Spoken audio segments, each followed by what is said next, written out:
haddii ay waddamada carabtu hal dawlad ku midoobi lahaayeen caalamku sidee ayaa uu noqon lahaa? waa warbixin aynu ku eegi doonno haddii ay dhalan lahayd dawlad carbeed oo midaysa dhammaan dawladaha carabta sida uu noqon lahaa muuqaalka guud ee dawladdaasi.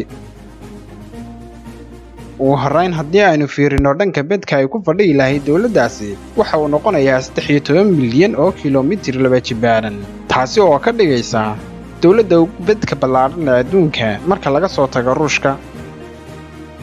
waxaana ay hadhayn lahayd badaha badweynada iyo marinada ugu muhiimsan adduunka oo ay ka mid yihiin badda Mediterranean-ka, badda Cas, gacanka Bershiya iyo badweynta Hindiya, sidoo kale marinada Bab el-Mandeb, kanaalka Suez, marinka Hormuz iyo Jabal Tariq. waana marinada ugu muhiimsan caalamka marka la eegayo dhanka isku socodka maraakiibta saliidda qaada.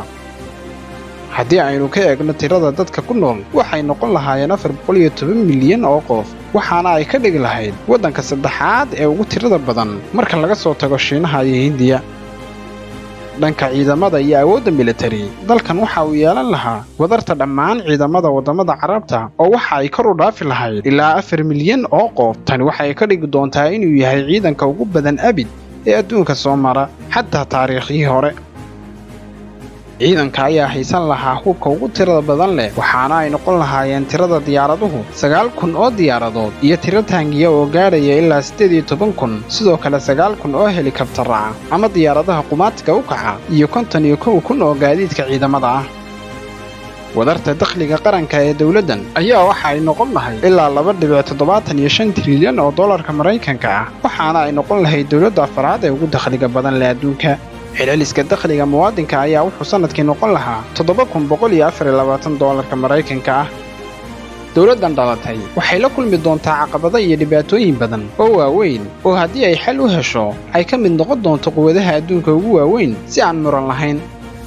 wadarta wax soo saarka saliidda ee waddankan waxay noqon lahayd qiyaastii 25.6 milyan oo foosto maalintii, taasoo u dhiganta ilaa 32% wax soo saarka saliidda adduunka, waxaanu noqon lahaa kan ugu weyn ee xukuma qiimaha saliidda adduunka. dhanka wax soo saarka korontada, isticmaalka keliya 8% ka mid ah saxaraha Liibiya waxaa laga dhalin karaa tamarta qorraxda ilaa 20 milyan oo gigawatt oo koronto ah, taas oo ku filaanaysa dhammaan baahiyaha caalamka si joogto ah maadaama ay tahay tamar la cusboonaysiin karo. dhanka wax soo saarka beeraha keliya isticmaalka 84,000 oo hektar oo ka mid ah dhulka Suudaan waxa laga soo saari karaa 760 milyan oo tan oo wax soo saarka beeraha ah, iyadoo sidoo kale ay jirto dhulal ku habboon wax soo saarka oo ay dawladdan yeelan lahayd oo ka badan 600,000 oo kiiloomitir laba jibaaran. dawladdani waxay ka mid noqon lahayd quwadaha caalamka ugu waaweyn ee ku hordamaya dhanka tiknoolajiyadda iyo awoodaha militariga.